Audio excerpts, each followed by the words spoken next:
Hello guys, एक बार फिर स्वागत है आपका हमारे यूट्यूब चैनल स्वर विद्या में। तो जैसा कि आप देख सकते हैं, आज हम पढ़ने वाले हैं क्लास 12th का पॉलिटिकल साइंस का हमारा एनुअल जो एग्ज़ाम होता है 2023 का। उस 2023 के क्वेश्चन पेपर जो हमारा 59/5/1 है, इस सेट का सेक्शन ई को। और इस ई को हमने टोटल 4 पार्ट्स में बनाए हैं और इन 4 में से 2 पार्ट्स पहले ही बनाकर हमने अपने यूट्यूब चैनल में डाल रखा है। और आज हम पढ़ने वाले हैं सेक्शन ई का पार्ट नंबर 3। और इस पूरी टॉपिक जो हमारा चल रहा है प्रीवियस ईयर का क्वेश्चन पेपर, इस क्वेश्चन पेपर का आज हम देखने वाले हैं वीडियो नंबर 9 यानी पार्ट नंबर 9। और पूरी की पूरी जो हमारी प्लेलिस्ट है पॉलिटिकल साइंस की प्लेलिस्ट, इस प्लेलिस्ट का आज हम वीडियो नंबर 40 पढ़ने वाले हैं। यानी इस पूरी प्लेलिस्ट का इससे पहले मैंने 39 वीडियो बनाकर पहले ही अपने यूट्यूब चैनल में डाल रखा है। अगर आपने नहीं देखा है तो मैं पूरी प्लेलिस्ट का लिंक ऊपर आई बटन पर और नीचे डिस्क्रिप्शन बॉक्स में दोनों जगह डाल दूंगा, आप वहां जाकर देख सकते हैं। तो चलिए बिना कोई देरी किए वीडियो को शुरू करते हैं। देखिए क्या कह रहा है। 1975 में घोषित आपातकाल को भारतीय राजनीति की सर्वाधिक विवादित क्यों माना जाता है? कोई 3 कारण उजागर कीजिए। यानी कि 1975 में जो आपातकालीन घोषित करवाया था इंदिरा गांधी जी ने, वह भारतीय राजनीति की सर्वाधिक सबसे ज़्यादा विवादित वाद विवाद वाला घटना क्यों माना जाता है? इनकी कोई 3 कारण बताना है हमें। तो देखिए पहला पॉइंट क्या है हमारे, भारतीय लोकतंत्र के इतिहास में पहली बार लोकतांत्रिक संस्थानों को निष्प्रभावी कर दिया गया। यानी कि जो भारतीय लोकतंत्र है, इनमें इसके पूरे इतिहास में पहली बार ऐसा हुआ कि क्या किया गया, लोकतंत्र संस्थान जो थे उनको पूरी तरह से क्या किया, निष्प्रभावी, जिसका कोई प्रभाव ना पड़े वैसा कर दिया गया, पूरी तरह से निष्प्रभावी कर दिया गया था। आगे देखिए दूसरा पॉइंट, भारतीय संविधान द्वारा प्रदत्त जीवन के अधिकार को छोड़कर बाकी सभी मौलिक अधिकारों का खुलेआम उल्लंघन किया गया। यानी कि जो भारतीय संविधान में जितने भी अधिकार थे जो दिए गए थे लोगों को, उनमें से जीवन के अधिकारों को छोड़कर बाकी सारे के सारे जो मौलिक अधिकार थे उनका खुलेआम उल्लंघन किया गया था। आगे 25 जून 1975 को मध्य रात्रि को आपातकाल लागू करने के साथ ही दिल्ली की सभी प्रेस कार्यालयों में बिजली काट दी गई। यानी क्या हुआ, 25 जून 1975 जिस दिन आपातकाल लागू हुआ, उसी रात के आधी रात को क्या किया गया कि दिल्ली के सभी प्रेस के जो कार्यालय थे उनकी बिजली पूरी तरह से काट दी गई, ताकि ये प्रेस वाले क्या करें, न्यूज़ ना छाप पाए। जैसे बता रहे आपको, ताकि अखबार ना छप सके और यह जो कार्य प्रेस की स्वतंत्रता पर अंकुश लगाना था। ठीक है, इस तरीके से क्या किया इन्होंने, जो सरकार थी इंदिरा गांधी, उन्होंने जो प्रेस के जो कार्य थे इनके कार्य पर, इनके स्वतंत्रता पर क्या कर दिया, अंकुश यानी कि रोक लगा दी। आगे आपातकाल की घोषणा के साथ ही विपक्षी नेताओं की धरपकड़ शुरू हो गई। यानी जैसे ही आपातकाल घोषित हुआ पूरे देशों में, तो जितने भी विपक्षी नेता थे जिन पे इंदिरा गांधी को शक था कि ये बीच में बोलेंगे, उनको क्या किया, पकड़ कर जेल में डालने लगे तथा उन्हें बिना कारण के जेल में क्या कर दिया गया, बंद कर दिया। बिना किसी कारण के ही, बिना कोई रीज़न के ही जो भी विपक्षी नेता थे उनको पकड़ के ज़बरदस्ती जेल में बंद कर दिया गया। अर्थात निवारक निरोध कानून का दुरुपयोग किया गया। यानी जो निवारक निरोध कानून है इनका भी दुरुपयोग किया गया। किसके द्वारा, इंदिरा गांधी के द्वारा। चलिए आगे देखते हैं। देखिए आगे है, तत्कालीन सरकार के खिलाफ आवाज़ उठाने वाले लोगों के साथ पूरे देश में पुलिस ने बराबर व्यवहार किया। यानी कि जितने भी ऐसे लोग थे जो सरकार के खिलाफ आवाज़ उठा सकते थे या उठा रहे थे, उनके साथ दुरुपयोग किया गया, गलत तरीके से व्यवहार किया गया। लोगों की जबरन नसबंदी कर दी गई, इनको ज़बरदस्ती क्या किया, नसबंदी कर दिए लोगों का। फिर सत्ता पक्ष के लोगों ने तथा उनके सहयोगियों ने सत्ता का दुरुपयोग किया। यानी जितना भी सत्ता के पक्ष के लोग थे, ठीक है, और उनके जो सहयोगी थे उन्होंने क्या किया, अपने सत्ता का, अपने पावर्स का दुरुपयोग किया, गलत इस्तेमाल किया।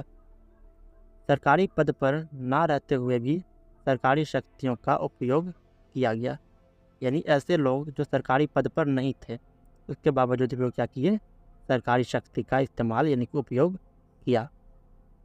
उदाहरण के लिए दिल्ली में जगह जगह तोड़फोड़, बस्तियों को उजाड़ना तथा जबरन नसबंदी करना, ऐसी व्यवहार किया गया एक आम नागरिक के साथ।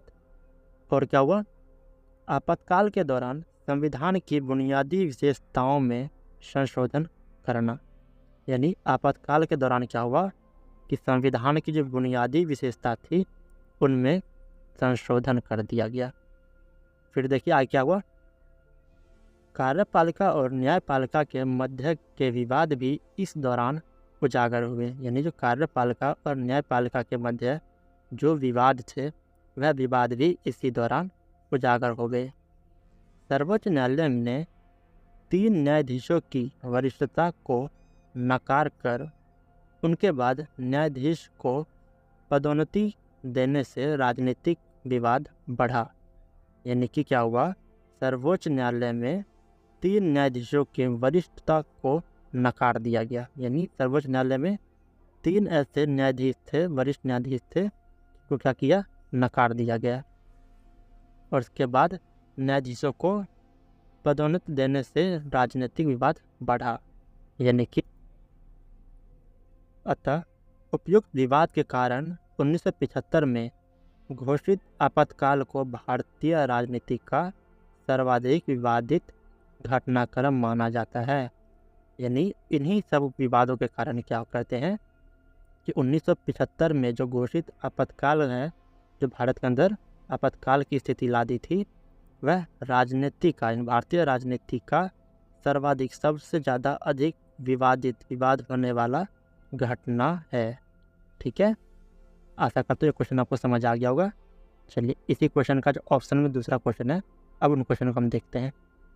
देखिए अगला क्वेश्चन क्या पूछ रहा है, 1977 के चुनाव में कांग्रेस पार्टी के पतन के लिए उत्तरदायी किन्हीं 3 कारकों को उजागर कीजिए।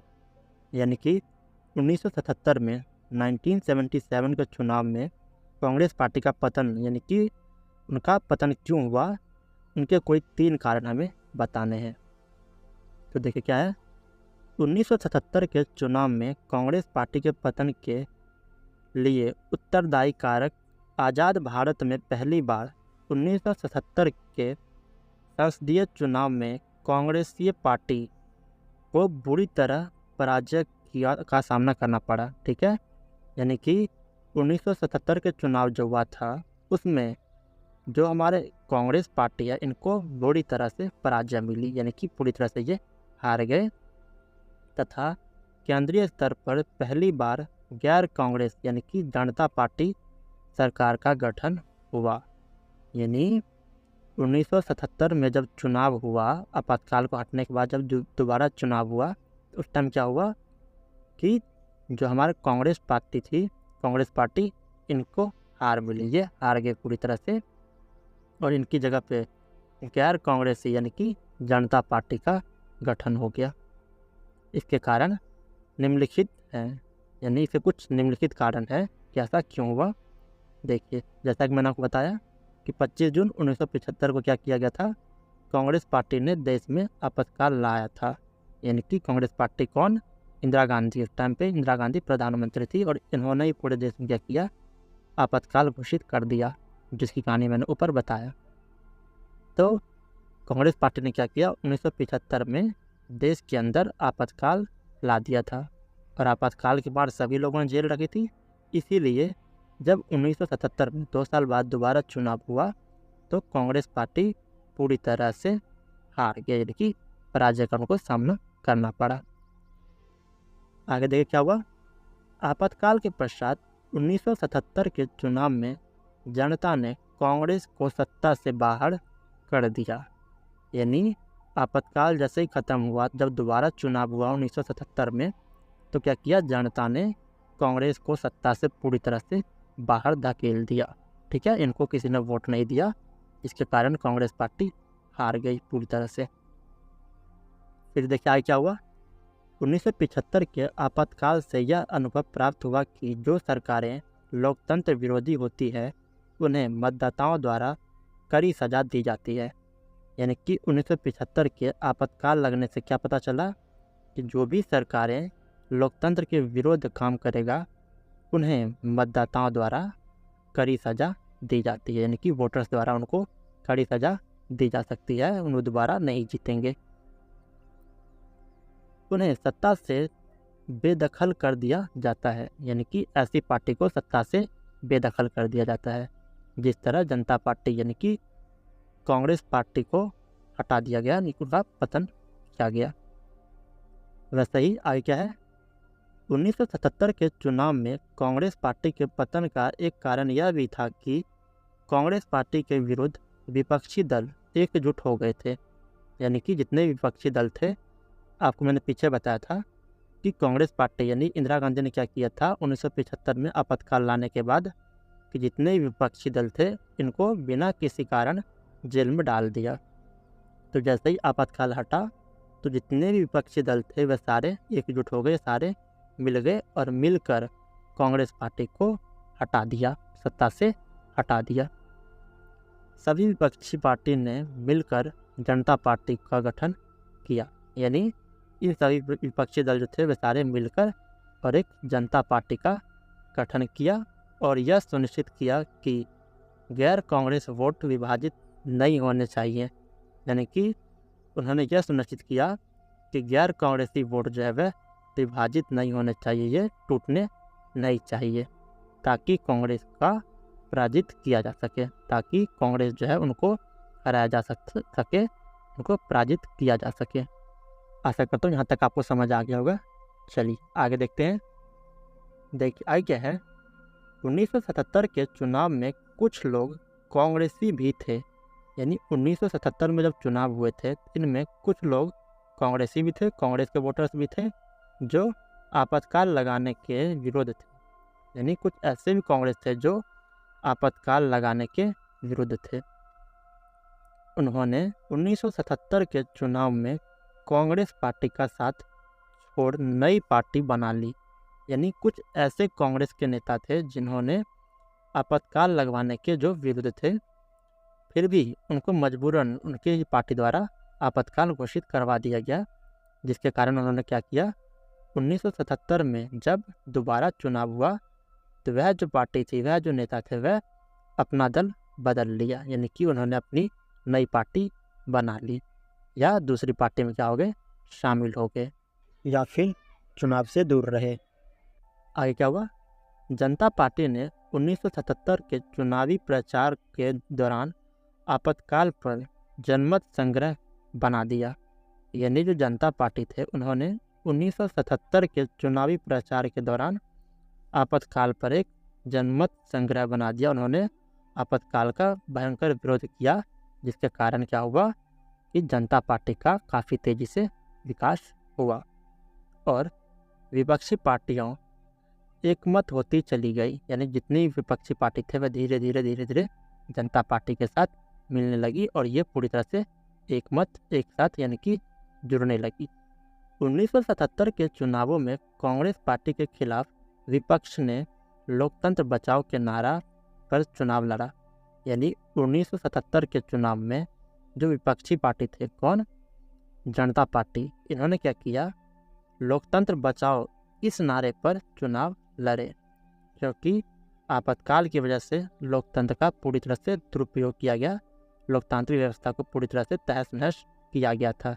जिसके कारण जब 1977 में दोबारा चुनाव हुआ तो जो विपक्षी दल थे, कौन, जनता पार्टी, इन्होंने क्या किया, अपना नारा ही बना लिया कि लोकतंत्र बचाओ। इस नारे के आधार पर इन्होंने चुनाव लड़े और यह चुनाव जीत भी गए। आगे देखिए, 1977 के चुनाव में कांग्रेस पार्टी के पतन का कारण हजारों लोगों की गिरफ्तारी। यानी कि 1977 में चुनाव के दौरान पे कांग्रेस पार्टी का पतन क्यों हुआ, इसके मेन रीज़न क्या है, हजारों लोगों की गिरफ्तारी करवा दी गई थी। आपातकाल के दौरान क्या किया, कई लोगों को गिरफ्तार करवा दिया गया। प्रेस पर सेंसरशिप, मैंने आपको बताया प्रेस क्या किया, लाइट काट दी ताकि ये न्यूज़ ना बना पाए। जबरन नसबंदी, आम लोगों के साथ क्या किया, ज़बरदस्ती नसबंदी की गई ताकि जनसंख्या पर कंट्रोल की जा सके। इसीलिए जब 1977 में दोबारा चुनाव हुए तो क्या हुआ कि उस समय कांग्रेस पार्टी का हार पूरी तरह से हो गया, यानी बहुत बुरी तरीके से कांग्रेस पार्टी की हार हुई और जो दूसरे विपक्षी पार्टी थे ये सामने उभर कर आए। तो आशा करता हूँ आपको ये क्वेश्चन पूरी तरह से समझ आ गया होगा। Thanks for watching. आशा करता हूँ आपको हमारा वीडियो पसंद आया होगा। अगर आपको हमारा ये वीडियो पसंद आया हो तो हमारे इस वीडियो को लाइक करें, साथ ही साथ हमारे चैनल को सब्सक्राइब करके बेल आइकन ऑन ज़रूर करें। और गाइस, इस वीडियो में दिखाए गए इस नोट्स को आप अगर हमसे लेना चाहते हैं तो हमने अपने वीडियो के डिस्क्रिप्शन बॉक्स में अपने नोट्स के लिंक दे रखा है। आप वहां जाकर उस लिंक पर क्लिक करें और ये नोट्स आप वहां से डाउनलोड कर सकते हैं। और गाइस, यदि आप हमसे कोई भी क्वेरी या कोई भी क्वेश्चन पूछना है तो हमने इस वीडियो के डिस्क्रिप्शन बॉक्स में अपने व्हाट्सएप ग्रुप का भी लिंक दे रखा है। आप वहां जाकर हमारा व्हाट्सएप ग्रुप ज्वाइन करें और हमसे संपर्क करें। हम आपका डाउट क्लियर करने की पूरी कोशिश करेंगे। तो मिलते हैं किसी और नई वीडियो में, तब तक के लिए नमस्कार।